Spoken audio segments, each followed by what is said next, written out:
සත්කම් සඳහා ස්ථාවර අවමගාස්තු දැන් නවලෝකෙන් අමතන්න 0771 As announced by the government, a comprehensive island-wide quarantine curfew came into effect at 10 last night, restricting free movement.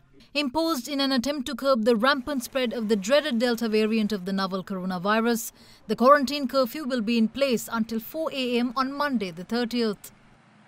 With the curfew, members of the public are now prohibited from leaving their houses, barring those employed in essential services and those seeking medical assistance.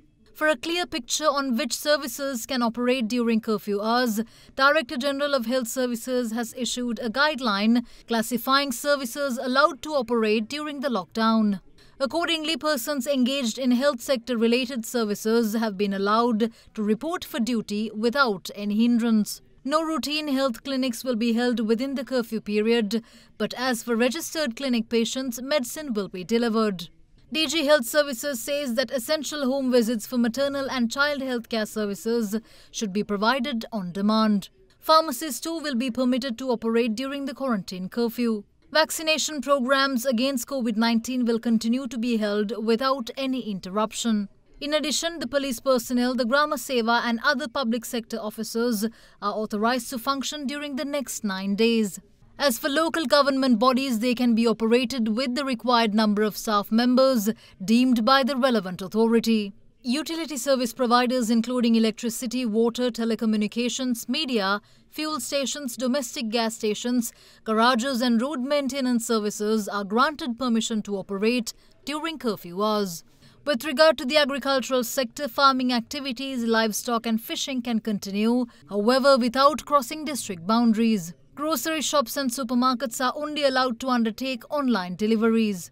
Bakeries are not allowed to open during curfew hours. However, bakery produce can be sold via mobile services. Under the guidelines, banks are allowed to open only for limited financial transactions and customers are encouraged for online transactions.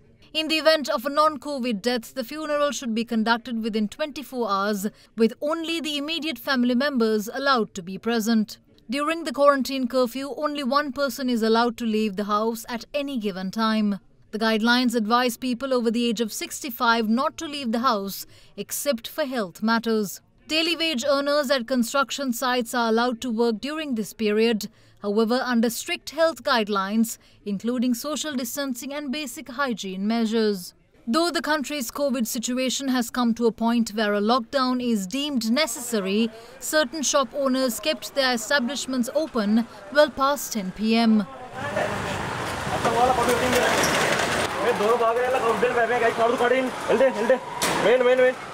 Meanwhile, the police upped spot checks at the entry points to Colombo. In the meantime, Minister of Trade Dr. Bandula Gunawardena engaged in an inspection tour in Petta this morning.